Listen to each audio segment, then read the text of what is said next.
আজকে আমার গৌর হরি হরিনাম সংকীর্তনে বিভোর। কোথায়? শ্রীবাস অঙ্গ। তাই যে দেখো শ্রী বাস, এই শ্রীবাস অঙ্গন কিন্তু শুধুমাত্র আমাদের নবদ্বীপেই নাই মা, শ্রীবাস অঙ্গন কিন্তু আমাদের সবার কাছেই আছে, তাই না? শ্রী শব্দের অর্থ হলো সুন্দর, আর বাস শব্দের অর্থ হলো বাসা। শ্রী অর্থাৎ সুন্দর, আর বাস শব্দের অর্থ হলো বাসা। অর্থাৎ আমাদের এই দেহটা, এই দেহ অঙ্গনটাকে যদি আমরা শ্রীবাস অঙ্গন বানাতে পারি, অর্থাৎ এটা যদি শ্রী বাস হতে পারে, তাহলে এই অঙ্গন মাঝেও কিন্তু আমার গৌর হরি সদা সর্বদাই বিরাজ করে। তাহলে এই যে আমার মহাপ্রভু, তিনি সদা সর্বদাই যে শ্রীবাস অঙ্গনে বাধা পড়ছে, কেন মা? কেন মহাপ্রভু দিবানিশয় শ্রীবাস অঙ্গনে হরিনাম গাইতে? এই শ্রীবাস প্রভু আর অন্য কেউ নয়, যিনি সত্য তেতা দাপর, তিন যুগে যিনি ছিলেন দেবর্ষি নারদ মুনি, এই কলিযুগেই তিনি হলেন শ্রীবাস পণ্ডিত। সত্য তেতা দাপর তিন যুগে তিনি প্রভুকে হরিনাম আস্বাদন করিয়েছেন। তাই প্রভু বলল, শোনো নারদ, এই সত্যতেতা দাপরি তুমি যেমন আমাকে হরিকথা সাধন করিয়েছ, আগত কলিযুগে আমি নিজে তোমাকে হরিকথা সাধন করাব। ভগবান সেই শ্রীবাস অঙ্গনে সদা সর্বদা মহাপ্রভু হরিনাম সংকীর্তনে বাধা পড়তেন। তাহলে ভগবানকে বাধা তো আর মুখের কথা নয় মা। ভগবানকে কি এমনি এমনি বাধা যায়? ভগবানকে বাঁধতে গেলে যেটা প্রয়োজন সেটা হলো ভক্তি, ভক্তি। এই ভক্তির কাছে ভগবান কিন্তু সদা সর্বদাই বাধা পড়ে থাকে মা। আজ আমার গৌর হরি তিনি যে শ্রীবাস অঙ্গনে বাধা পড়েছেন, এমনি এমনি নয় মা। এই যে দেখো, আমরা শ্রীবাস পণ্ডিতকে যে সেবা করি, তাই না? এই যে পঞ্চতত্ত্বে শ্রীবাস পণ্ডিতের সেবা হয় তো মা। তাহলে এই যে শ্রীবাস পণ্ডিতকে যে আমরা সেবা দিই, তা মহাপ্রভুর তো আরো অনেক ভক্ত আছে, অন্তরঙ্গ ভক্ত, বহিরঙ্গ ভক্ত। তাহলে এত ভক্তের ভেতরে তিনি কেন শ্রীবাস পণ্ডিত এই পঞ্চতত্ত্বে তিনি স্থান পেয়েছেন? কত বড় ভক্ত ছিল তিনি দেখো। এই শ্রীবাস পণ্ডিত প্রথম জীবনে কিন্তু ভক্ত ছিল না। কেন? ন্যায় শাস্ত্র নিয়ে পড়াশোনা করবার জন্য তার ভেতরে ছিল প্রবল যুক্তি তর্কের বিদ্যা। যা কিছু হতো সেটাকে যুক্তি দ্বারা বিচার করত। তা একদিন শ্রীবাস পণ্ডিত, যখন তার 17 বছর বয়স মা, তা একদিন ঘুমিয়ে আছে, হঠাৎ ঘুমের ভেতরে স্বপ্নের ভেতরে এক পুরুষ এসে শ্রীবাসকে দর্শন দিল। শ্রীবাস ওঠো, নয়ন মেলে তাকাও শ্রীবাস, শোনো, আজ বহু ভাগ্যের ফলে শ্রীধাম নবদ্বীপে তুমি এসেছো শ্রীবাস। এত সুন্দর দুর্লভ মনুষ্য জন্ম পেয়েও, করুণার অবতার মহাপ্রভুকে কাছে পেয়েও তুমি তাকে চিনতে পারলে না শ্রীবাস। তুমি তোমার সারাটা জীবন যুক্তি তর্ক দ্বারা কাটিয়ে গেলে শ্রীবাস। শুনে রাখো, আগামীকাল তোমার মৃত্যু ঘটবে। শ্রীবাস পণ্ডিতের স্বপ্নাদেশ হলো আগামীকাল তোমার মৃত্যু হবে। এখন কোনো মানুষ যদি জেনে যায় মা যে আগামীকাল আমার মৃত্যু হবে, তাই না? মৃত্যু ভাই আমরা কে না পাই। শ্রীবাস পণ্ডিত মনে মনে চিন্তা করছে, দয়াময়, আমার সারাটা জীবন আমি যুক্তি তর্ক দ্বারাই কাটিয়ে গেলাম প্রভু, তোমাকে আমি চিনলাম না, তোমাকে তো বুঝলাম না দয়াময়। অন্তত মৃত্যুর পূর্বে একবার হলে গঙ্গায় স্নান তো করে আসি, অন্তত মৃত্যুর পূর্বে বলতে তো পারবো যে মৃত্যুর আগে একবার হলেও আমার গঙ্গা স্নান হয়েছে। শ্রীবাস পণ্ডিত গঙ্গা স্নানে গেল মা। গঙ্গা স্নান করে যখন ফিরে আসছে, পথের ধারে একজন বৈষ্ণব তিনি তার শিষ্যকে নিয়ে হরিকথা, ভাগবত কথা আলাপন করছেন। শ্রীবাস পণ্ডিত তিনি কি করে এলো? বাবাজি ডাকছে, আচ্ছা বাবা তুমি এমন হরি কথা শুনতে শুনতে অচৈতন্য হয়ে পড়লে কেন? অচৈতন্য হলাম কেন জানেন বাবা? আসলে আমার আজ মৃত্যু যোগ ছিল। যমদূতেরা আমাকে নেথে এসেছিল, কিন্তু যেহেতু আমি হরি বাসরের মধ্যে ছিলাম, হরি কথা আমি আস্বাদন করছিলাম, তাই সে আমাকে নিয়ে যেতে পারল না। তাই সে যে এসেছিল বোঝানোর জন্য আমাকে ধাক্কা দিয়ে ফেলে দিল। নিতাই গৌর হরি বল হরি বল। তাই এই হরি কথা শ্রবণের জন্য পুনরায় এই জীবন যখন আমি ফিরে পেয়েছি, আজ থেকে আমার এই দেহ মন প্রাণ আমি গৌর চরণে নিবেদন করলাম। আর এমন নিবেদন করে দিয়েছিল মা। দেখো আমরাও বলি যে আমরা নিবেদন করব, কিন্তু আমাদের নিবেদন আর তাদের নিবেদন এক নয় মা। আমরা মুখে বলি কিন্তু নিবেদন করতে পারি না। এই শ্রীবাস পণ্ডিত একদিন মহাপ্রভু তার অঙ্গনে হরিনাম করছে। শ্রীবাস পণ্ডিত মহাপ্রভুর সঙ্গে হরিনাম করতে করতে হঠাৎ দেখছে যে ভেতর থেকে একটা কান্নার শব্দ ভেসে আসছে। ছুটতে ছুটতে যেই না ঘরের মধ্যে প্রবেশ করেছে মা, দেখে তার স্ত্রী মালিনী তার একমাত্র পুত্র কৃষ্ণদাসকে কোলের মধ্যে নিয়ে ফুপড়ে ফুপড়ে কাঁদছে। এ কি মালিনী, তুমি এমনভাবে কাঁদছো কেন মালিনী? সন্তানকে রেখে স্ত্রী মালিনী ছুটে এসেছে স্বামীর কাছে। স্বামী, আমি কাঁদব না, আমি কি আর এমনি কাঁদছি গো? এই যে কিছুক্ষণ পূর্বে তোমার আর আমার একমাত্র নয়নমণি, এ জগতে আমার মা বলা একমাত্র সম্পদ আমার পুত্র কৃষ্ণদাস, সে যে জনমের মতো আমাদের ছেড়ে চলে গেছে। আমরা যে আমাদের সন্তানকে হারিয়ে ফেলেছি প্রভু, আমার সন্তান যে আর আমাদের কাছে নাই। মানিনি, আমার পুত্র মারা গেছে বলে তুমি কাঁদছো মালিনী? ভেবে দেখো, এই জগতে আমার সন্তানের মতো এমন ভাগ্য কজন আর হয় মালিনী,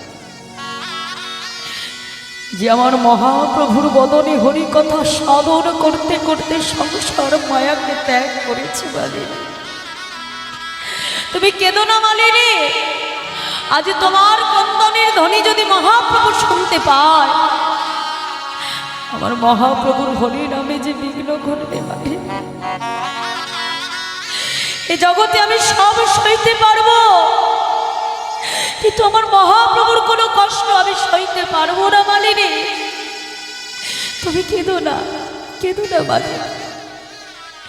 স্ত্রীর কান্নার আওয়াজ যাতে বাহির দ্বার পর্যন্ত না যায় না, কাপড়ের একটা পুটলি করে স্ত্রীর বদনে দিয়ে গেল, যে আবার গৌর হরির সঙ্গে হরিনাম সংকীর্তনে বিভোর হয়েছে। শ্রীবাস মহাপ্রভু শ্রীবাস পণ্ডিতকে ডেকে বলছে, শ্রীবাস,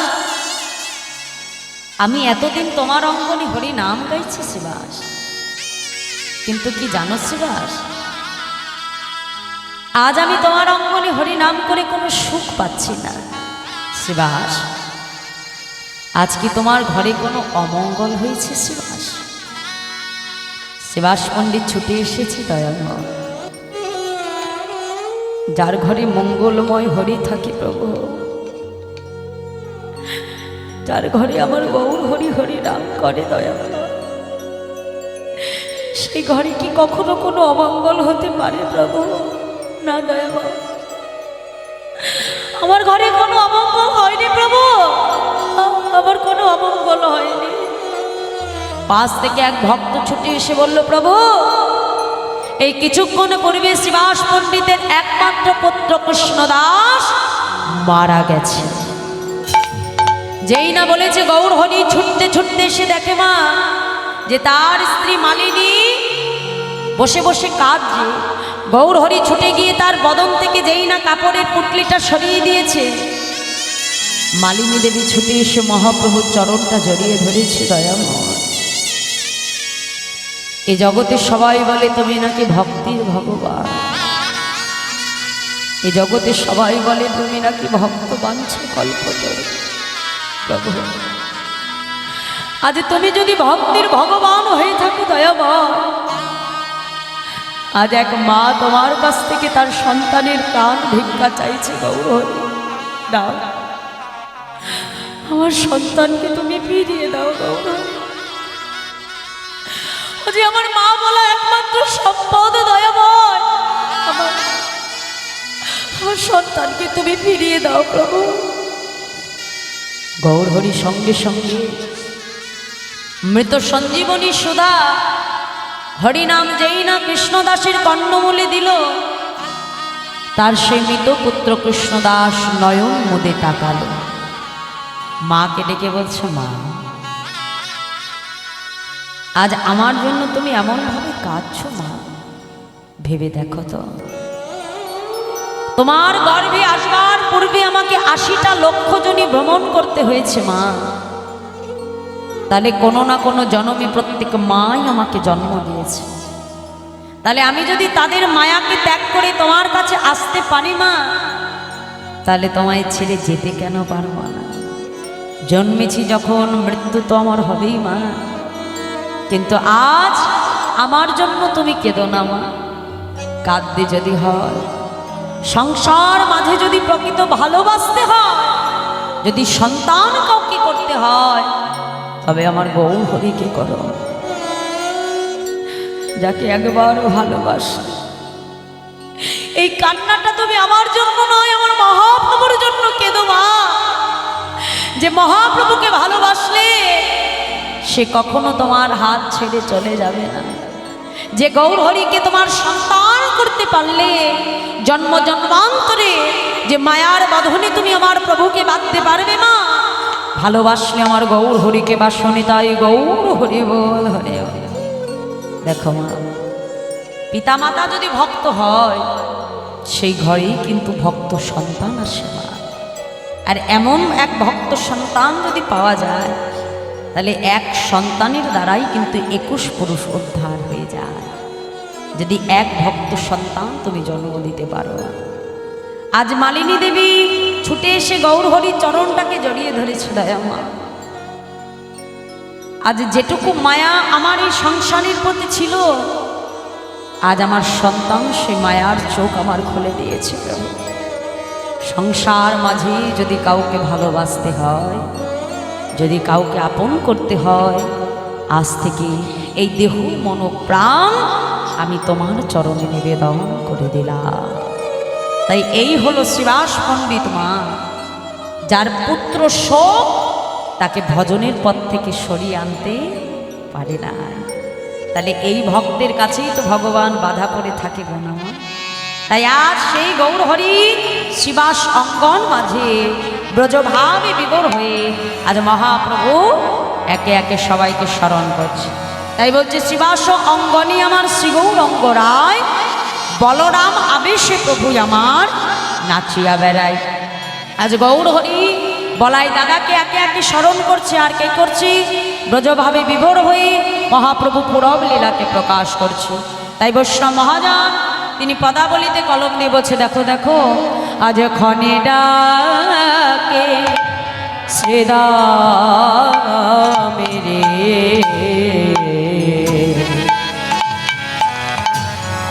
ক্ষণে বস দা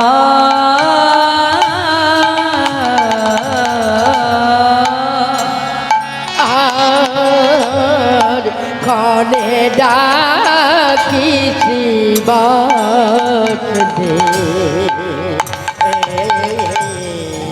ক্ষণে বসু দা,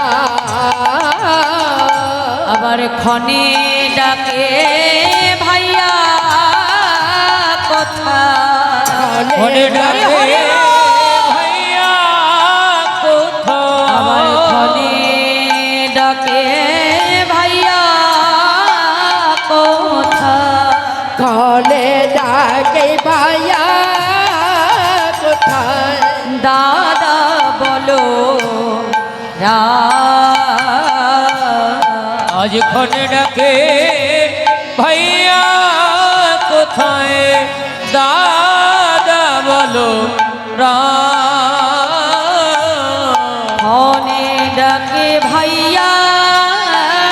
কোথায় দাদা বলো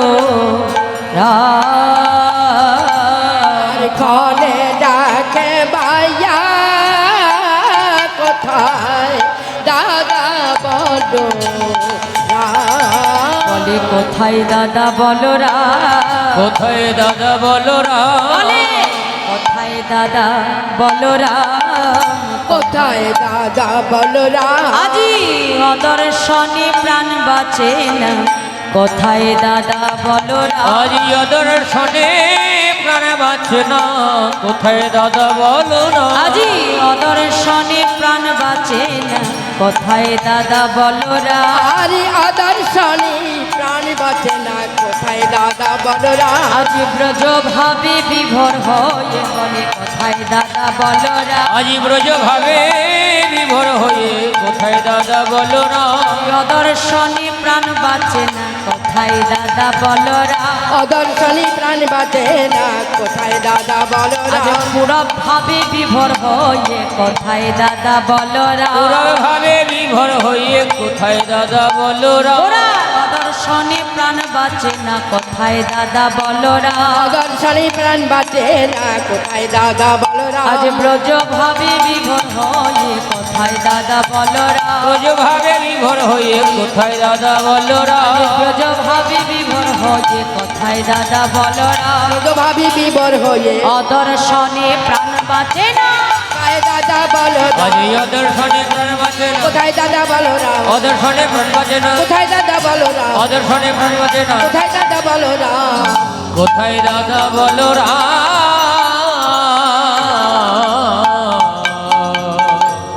ক্ষণে ডাকে শ্রীরামেনে ক্ষণে বসুদা ক্ষণে ডাকে ভাইয়া কোথায় দাদা বলরা আজ গৌর হরি শিবাস অঙ্কন মাঝে যখন হরিনাম গাইছে মানে এখন হরিনাম গাইতে গাইতে গৌর হরি সবাইকে দেখতে পাচ্ছে কিন্তু তার দাদা বলরামকে আজ মহাপ্রভু কোথাও খুঁজে পাচ্ছেন না।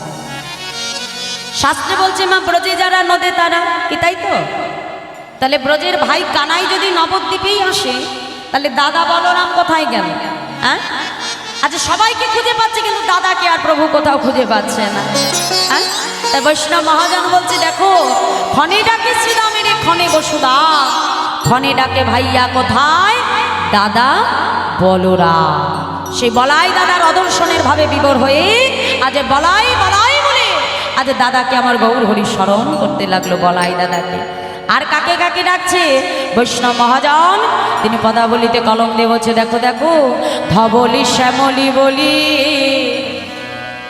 গোড়ায় আমার করয়ে ফুকার ধবলি শ্যামলি বলি গোরা করায়ে ফুকা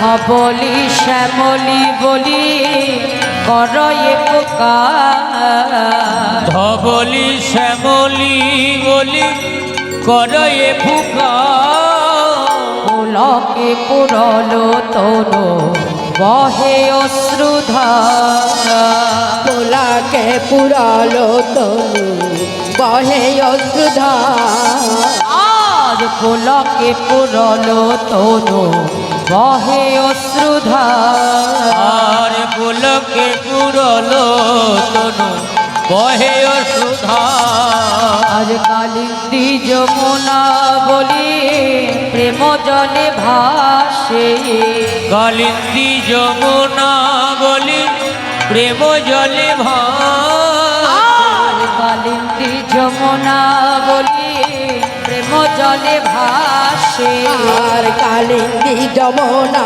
বলি প্রেম জলে বাসে পরব পড়িল বনে কহে বংশীদাসে হরি হরি মনে কহে বংশীদা পরব পড়িল বনে কহে বংশীদাসে আর পুরাব পড়িল মনে কহে বংশীদা আজি মনেতে পড়িল মনেতে করিল আজি মনেতে পড়িল আজি মানেতে পড়িল আজ মোরা বের গোপন লীলা গোরার মনেতে পড়িল আর পুরাবের গোপন লীলা মনেতে পড়িল অপ্রাকৃত ব্রজলীলা গোরার মনেতে পড়িল আই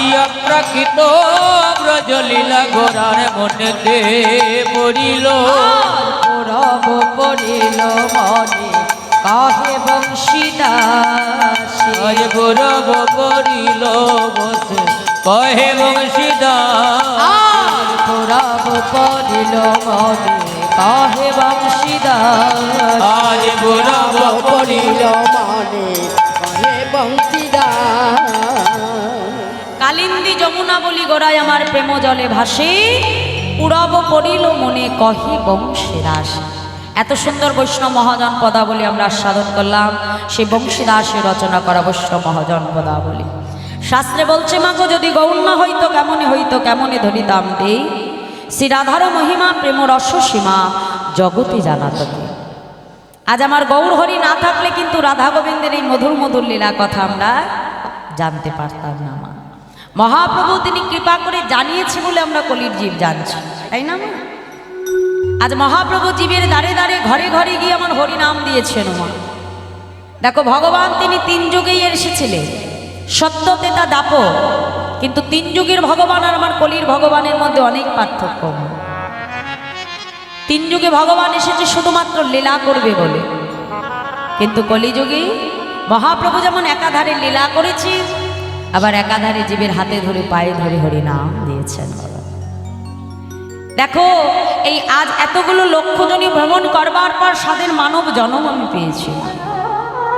শ্রীমদ্ ভাগবতে বলছে নিদেহ একদম সুলভম সুদুর্লভ প্লাবাংশু কল্পং গুরু কর্ণধারা মায়ানুকূলে না ভস্মতরিতা পুমান ভবাব্দিনা তরিত স্বা আত্মহ। আচ্ছা ভাগবতে আজকে বলছে মা নি দেহ আত্মা। নি শব্দের অর্থ হলো নর, দেহ শব্দের অর্থ হলো শরীর, আর আত্মাম শব্দের অর্থ হলো আদি নৌকা। মন দিয়ে শুনবে কথাগুলো। আজকে ভাগবত আমাদের বলছে যে এই যে দেহরূপী নৌকাটা আমরা পেয়েছি মা, এই দেহরূপী নৌকাটা একই সঙ্গে সুলভ আবার একই সঙ্গে দুর্লভ। তাহলে সুলভ কাকে বলে? যে বস্তুটা অতি সহজে পাওয়া যায়, তাই না? যেমন বাজারে যদি 1 কিলো চাল কিনতে যাই কত নেবে? খুব ভালো হলে আমি 200 টাকাই ধরলাম, হ্যাঁ 200 টাকা কিলো ধরলাম 1 কিলো চাল। কিন্তু বাজারে যদি আমি 1 কিলো সোনা কিনতে যাই, বলো 1 কিলো আর ভাবা লাগে না, আজকাল হরিবল হয়ে গেছে। তাহলে মাহিরা এই যে চালটা হচ্ছে কি বস্তু? সুলভ। কেন? প্রত্যেক বছর মাঠে ফলন হচ্ছে ধান, সেখান থেকে পাচ্ছি, তাই না? কিন্তু সোনা কি আমরা ফলাতে পারি? ভগবান যা তৈরি করে রেখেছে এটাই, তাই না? তাহলে সোনাটা হলো দুর্লভ বস্তু, চাল সুলভ বস্তু। তাহলে আমাদের এই দেহ এটা একই সঙ্গে সুলভ আবার একই সঙ্গে ভাগবত বলছে দুর্লভ। তাহলে এই দেহটাকে দুর্লভ কেন বলছে মা? কারণ এই মানব দেহটা পাওয়া কিন্তু এত সোজা নয় বাবা। আমরা যদি মনে করি যে এই দেহ পাওয়া খুব সোজা, না। এই জন্মটা পাওয়ার আগে আমাকে তার আগে 80টা লক্ষ জনী ভ্রমণ করতে হয়েছে। অর্থাৎ 80 লক্ষবার আমার দেহের জন্ম হয়েছে আর 80 লক্ষবার আমার মৃত্যু হয়েছে।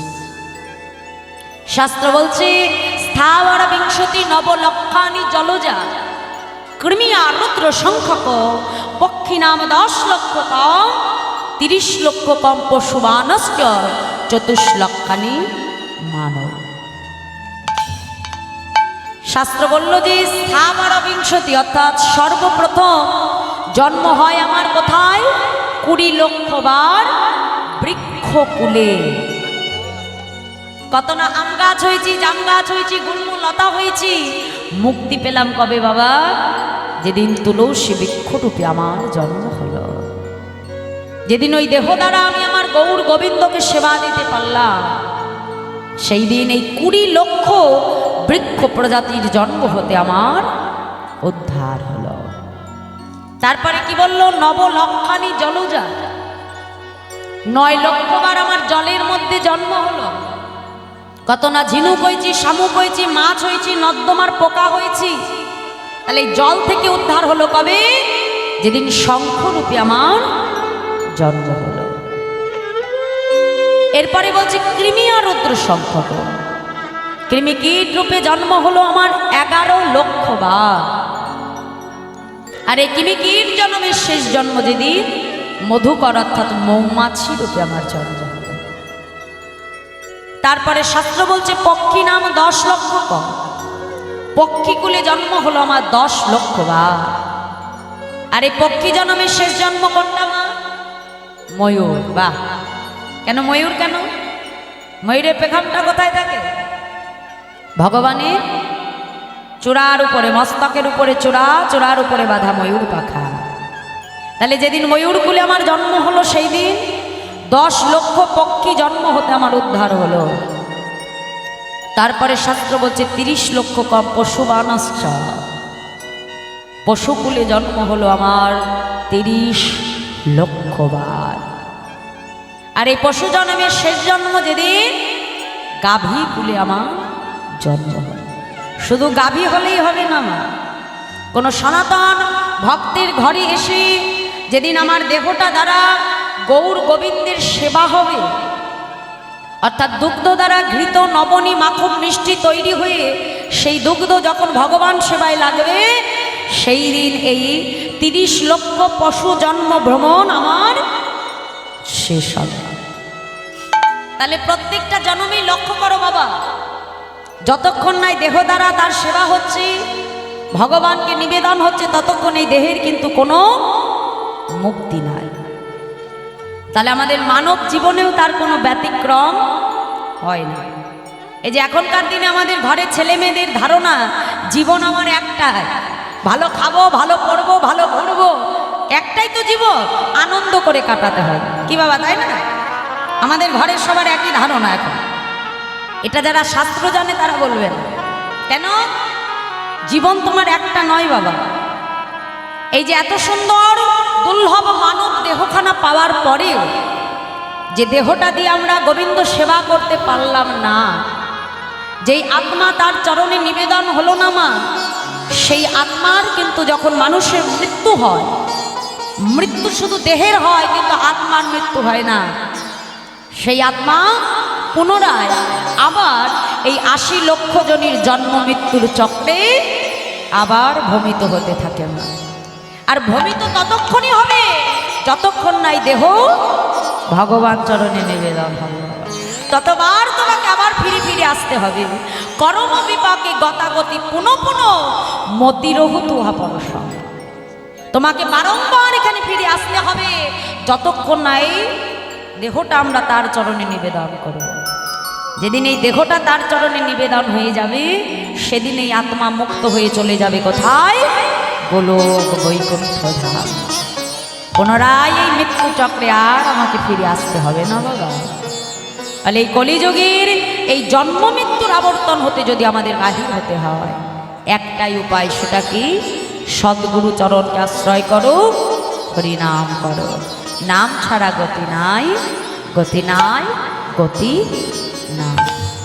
গৌর হরি নদেবাসীর দ্বারে দ্বারে গিয়ে জীবের হাতে ধরে পায়ে ধরে ভক্তগণকে ডেকে ডেকে বলছে, এই যে নদেবাসী, তোমরা সকলে আমার সঙ্গে বলো। কি বলবো প্রভু? প্রেমানন্দে মেতে হরি বলো, হরি নামের বন্যা যে এলো, প্রেমানন্দে মেতে হরি বলো, হরি হরি বল। হরি নামের বন্যা যে এলো, প্রেমানন্দে মেতে হরি বলো, হরি নামের বন্যা যে এলো। প্রেমানন্দে মেতে হরি বলো, হরি নামের বন্যা যে এলো। রাধে রাধে, সবাই মিলে একটু বাহু তুলে হরি হরি বল।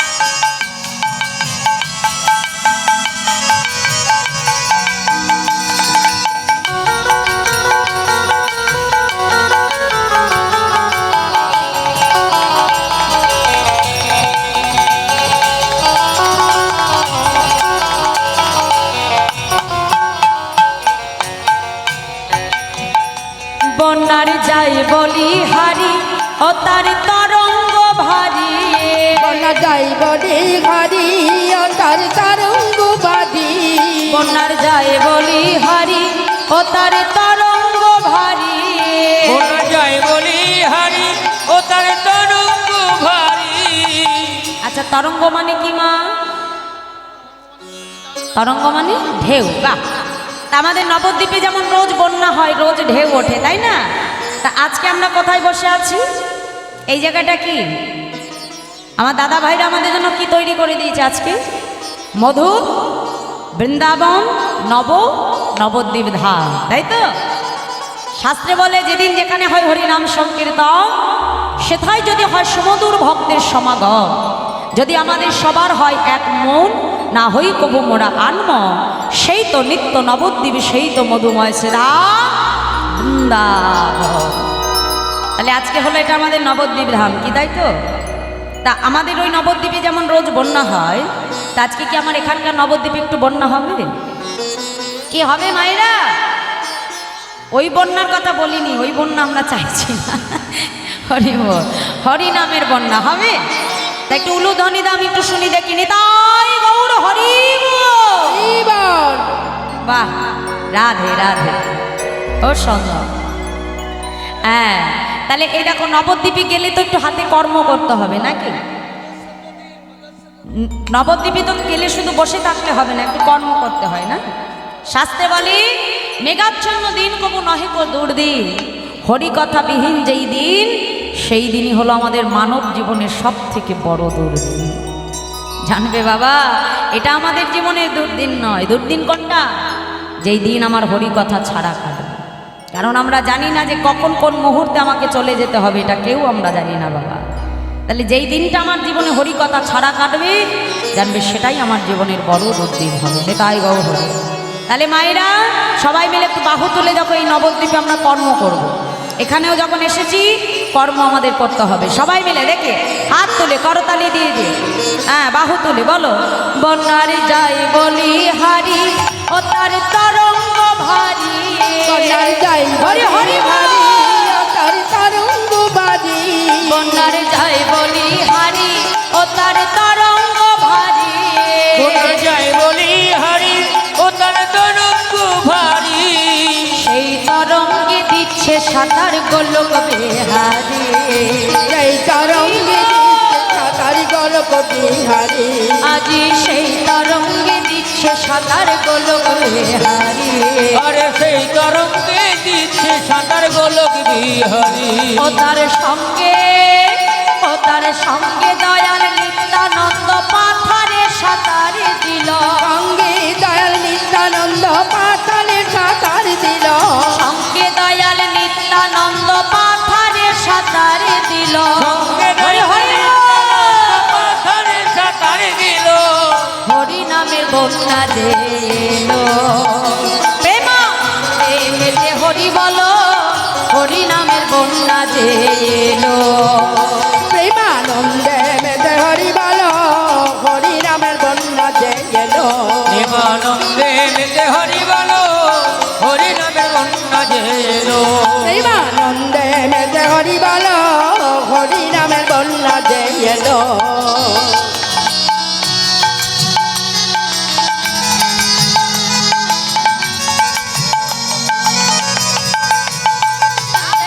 বাহু তুলে হরি হরি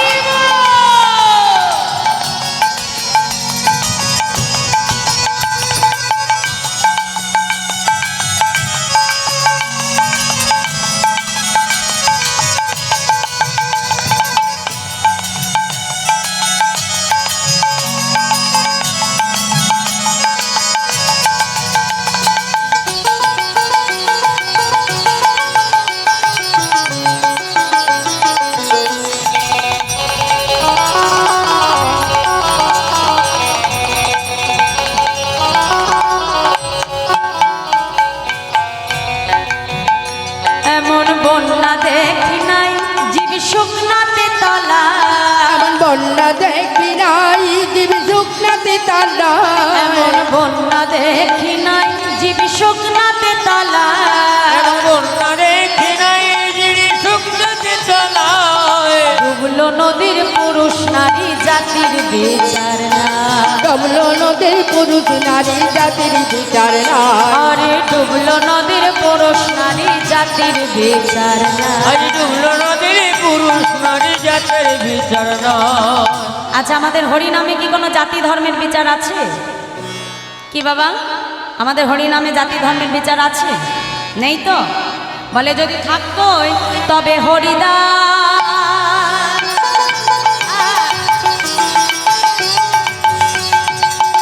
তবে হরিদাস হরি বল বলে হরিদাস, হরিবাল বলে হরিদাস। হরি বল বলে হরিদাস। হরি বল বলে হরিনাম। আচ্ছা, হরিদাস ঠাকুর কিন্তু আমার আপনার মতো সনাতন কোলে আসেনি, এসেছিল কোথায়? জবন কোলে। আর মুসলমানের ঘরে এসে তিনি হরিনামকে আশ্রয় করেছিল বলে গোড়াই কাজী তাকে পূর্ববঙ্গে অর্থাৎ বাংলাদেশে 22 বাজারে তাকে বেত্রাঘাত করেছিল। সারা দেহটা রক্ত মাংসের ঢেলায় পরিণত হয়েছে, তবুও কিন্তু বদন থেকে তিনি হরিনাম ছাড়েন। তাহলে তিনি মুসলমানের ঘরে এসেও যদি হরিনামকে আশ্রয় করতে পারে, তাহলে আমরা সনাতন কুলে এসে একবার আমার গৌর হরির জন্য হরিবল বলতে পারি না? কিমা পারি? পারি তো? তাহলে একটু সবাই মিলে দেখি, আমার সঙ্গে বলো, বাহু তোলে দেখে, করতালি দিয়ে হাত তুলে সবাই মিলে, হ্যাঁ, বলে হরিদাস হরি বল বলে হরিদাস, হরি বল হরি বল। হ্যাঁ, জোরে গলায় জোর কর। সকালে খাওয়া হয়নি বলে জোরও হয়, এখন টিফিন পড়েনি তো আমায় না। হরিনাম গাইতে হবে উচ্চ স্বরে, কেন জানো? একে তো হরিনামের ধ্বনি যত দূর যাবে তত দূরই মঙ্গল। আর যারা এত সুন্দর ঠান্ডার ভেতরে কম্বল মুড়ি দিয়ে ঘুমাচ্ছে, তারা যেন এখানে ছুটে আসে। কি মা, তাই তো? এই আনন্দ আর কোথাও পাওয়া যাবে না। বাড়িতে বসে থাকলে আনন্দ নেই। সংসারে আনন্দ আছে? সত্যি বলো তো বাবা, আছে আমাদের আনন্দ? সংসারে টাকা আছে, স্ত্রী আছে, সন্তান আছে, স্বামী আছে, সব আছে। একটা জিনিসেরই অভাব, আনন্দ নেই, শান্তি নেই। তাহলে আনন্দ কোথায় পাওয়া যায় মা? এই সাধুর বাজারে। এখানে আসলে কিন্তু একমাত্র প্রকৃত আনন্দ খুঁজে পাওয়া যায়। হ্যাঁ, হরি বল। একটা হাত তোলো দেখে, জোরে জোরে গাইবে একেবারে, বলো, বলে হরিদাস হরি বল বলে হরিদাস, হরি বল। এইবার বেরিয়েছে হরি বলে হরিদাস কাজীর ছেলে সেও বুঝি ডুবে গেল, হরিদাস কাজীর ছেলে সে বুঝি ডুবে গেল।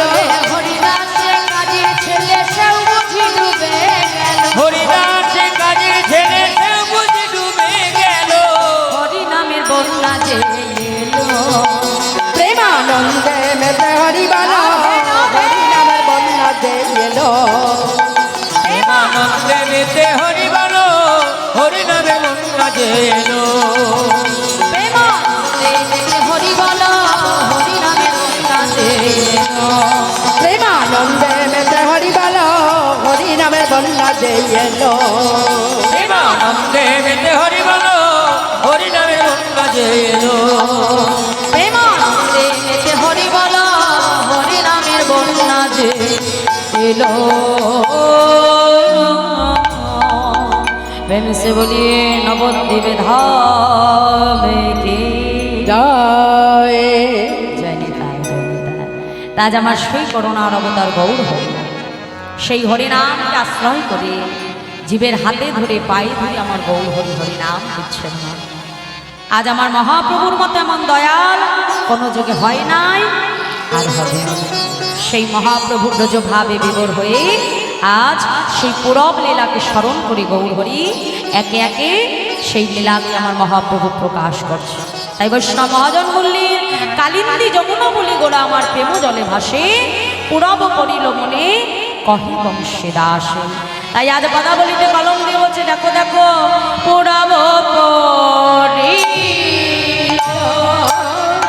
মনে করে বংশী ও দাসের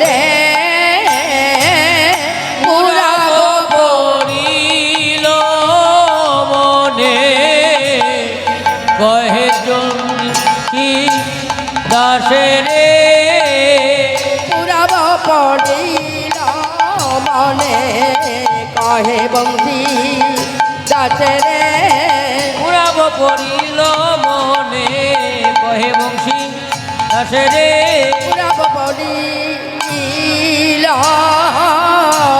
মনে কহে বংশী ও দাসে রে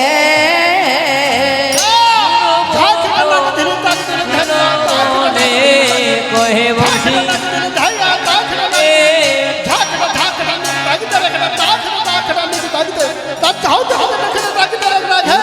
পড়িল মনে কহে বংশী দাসরে পুরব পড়িল কহে বংশী দাসে রে পুরাব পড়িল মনে কহে বংশী দাসরে পুরব পড়িল মনে কহে বংশী দাসে রে